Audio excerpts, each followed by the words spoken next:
oduu teenyaa jalqabaatiin abbaan qabeenyaa Oromoo yaadataa Junaydii artist Kadir Martuu wallaanuudhaaf waadaa galan. Kanaanis yeroo ulfaataa kanatti abbaan qabeenyaa kun birmannaa godhuu hordofee hedduun namoota yaadataa Junaydii galateeffataniiru. Dhimmicha irratti artist Kadir Martuus waan dubbate qaba. Gabaasa bal'aa isin biraan geenya. Oduu biraatiin waggoottan sadeen dabree maqaa qulqullina barnootaa jedhuun barattoota harka 97 kan kuffisan ministeerri barnootaa Profeesar Biraanuu Naggaa ammas qulqullina barnootaa guddisuuf kana caalaa hojjechaa jirra jedhan. Gama biraatiin Oromiyaatti gaabii walitti uffisuun dhoorkaadha yeroo jedhametti Biraanuu Naggaa kaleessaas arraas gaabii uffifamuun ijoo dubbii ta'eera. Gaabii walitti uffisuu ilaalchisuun pirezidaantiin naannoo Oromiyaa ajajni isaan dabarsan cabeera. Bal'inaan dhageessu. Oduu biraatiin artisti tokkichaan dhiyootti jijjiiramni guddaan Sidaamaatti ni dhufaa jedhan. Tibbana pirezidaantii Sidaamaa aangoo irraa buusuudhaaf kan dhaadatan tokkichaan amma immoo pirezidaanticha injifanneerraa jechuun as bahaniiru. Bal'inaan isin biraan geenya akka mul'atan daawwattootaaf hordoftoota Anolee Global Media. Oduuf odeeffannoo keenya galgala kanaa qabannee dhufneeti jirra. Odeeffannoo keenya ijoo isaan madhageessan guutuu isaa isin biraan geenya. Haga xumura sagantaa keenyaatti dhaggeeffachuun yaada qabdan gara koomentiitiin nuuf barreessaa. Viidiyoon keenya namoota hedduu biraa akka dhaqqabuuf immoo like, share, subscribe godhuun dagatinaa isiniin jenna. Kallattumaan gara gabaasa bal'aattiin isin qajeelcha.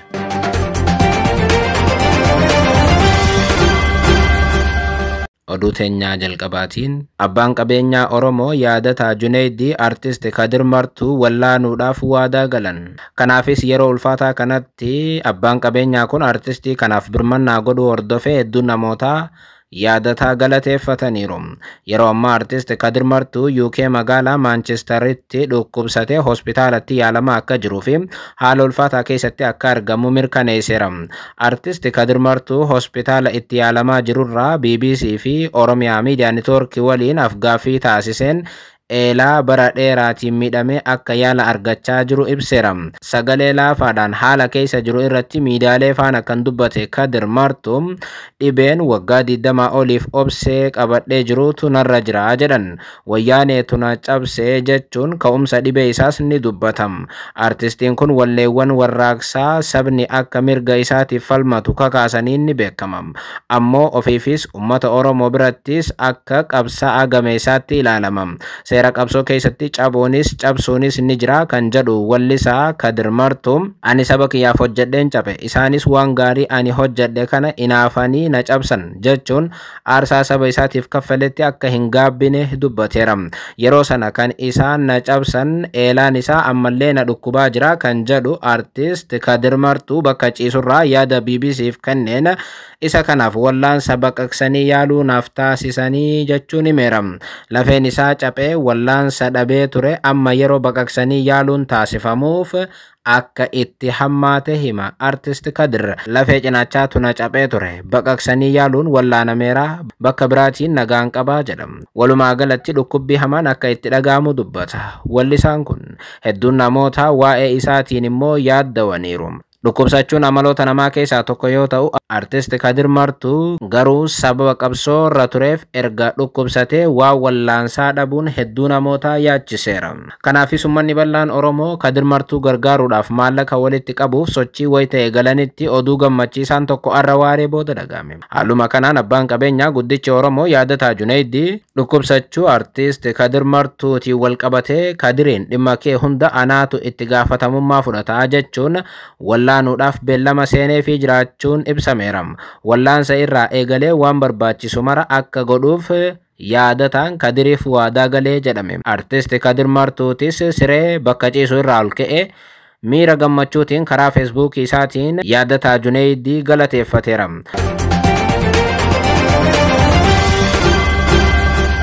Oduu biraatiin waggoottan sadii oliif maqaa qulqullina barnootaa jedhuun barattoota harka 97 kan kuffisan ministeerri barnootaa Profeesar Biraanuu Naggaa ammas qulqullina barnootaa guddisuudhaaf kana caalaa hojjechaa jirra jedhan.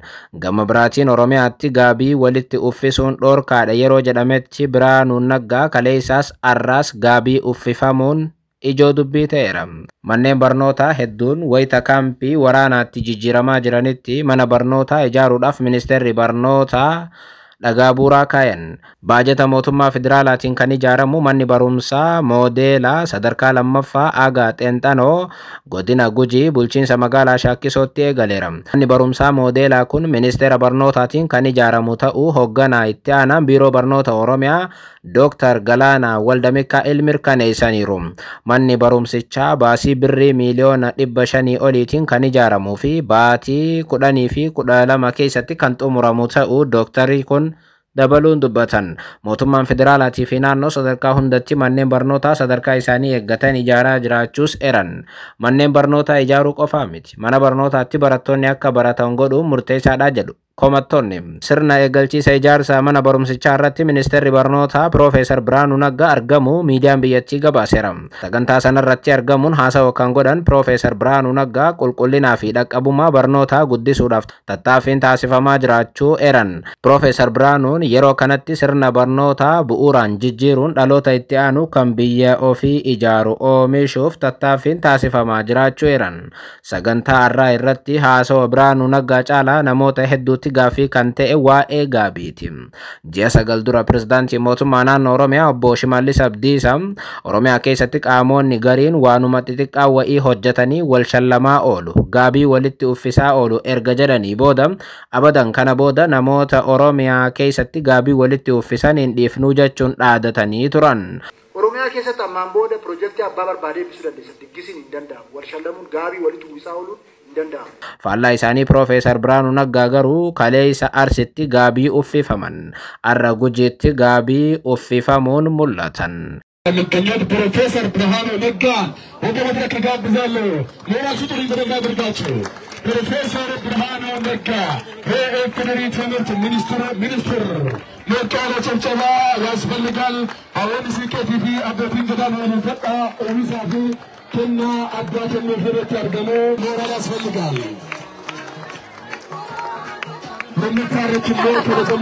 Hedduun namoota haasoo amma dura Shimallis godhanii fi gaabii har'a Biraanuun uffate wal bira qabuun maxxansaa jiru.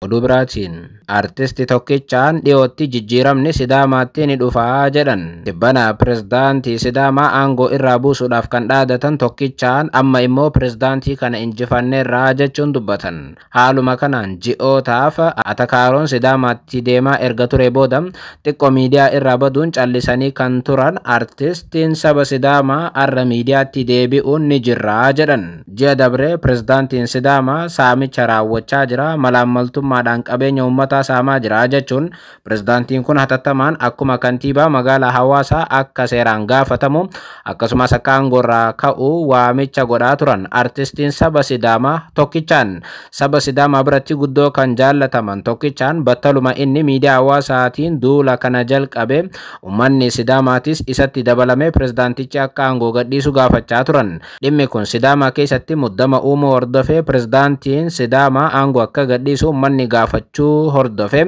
pirezidaantiin naannoo Sidaamaa Dastaa Lidaamotis miidiyaalee biyya keessaaf ibsa kennuuf dirqaman. Wayita sana yeroo deebii kennan Dastaa Lidaamoo atakaaroo Sidaamaatti mudate kanaaf artisti tokkichaa himatan. Dastaan miidiyaalee biyyattiitiif ibsa kenneen akka himatamne kanaa miti.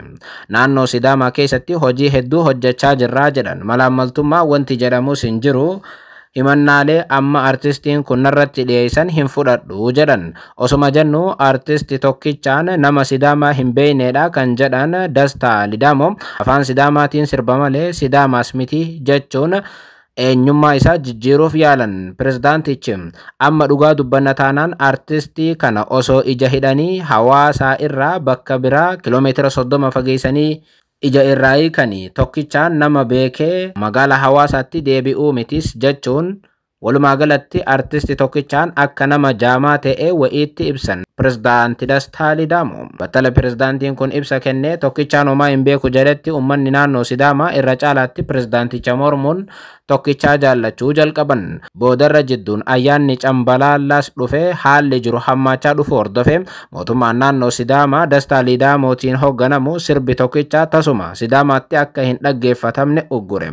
Erga ayyaanni Cambalaalaa dhumee xiqqoo callisanii kan turan dubbatan tokkichaan arrabbi faharawaan asba'uun duula isaanii eegalaniiru. Qabsoo pirezidaantichaan gorraa kaasuudhaaf eegalle haga xumurruu hin dhiifnu kan jedhan tokkichaan qabsoon keessa maalirra gaheera eessa geesse gaafii jettuuf arra deebii laateen jirra gara fuula duraatti deemaa jirraa jedhan. Tokkichaan ummata kiyyaaf dhaabbachuu irraa duubatti hin deebi'u kan jedhan tokkichaan dhiyootti oduu addaa ni dhageessu jechuun ummata Sidaamaa abdachiisan. Rakkoo ummata Sidaamaatii fi malaammaltummaa pirezidaanti Dastaa Lidaamoo sirriitti hordofnee qaama oliitiin geenyeerraa kan jedhan sirbituun amma siyaasaatti jijjiiramte kun nuti gama keenyaan ragaan deeggarree dhimma pirezidaanti Dastaa Lidaamoo qaama oliitiif dabarsineerraa kan jedhan artistiin kun kan nama dhibu garuu nuti injifanneerraa dhuguma mooneerraa jechuun dhiyootti Sidaamaatti jijjiirama guddaa akka eegan dubbatan.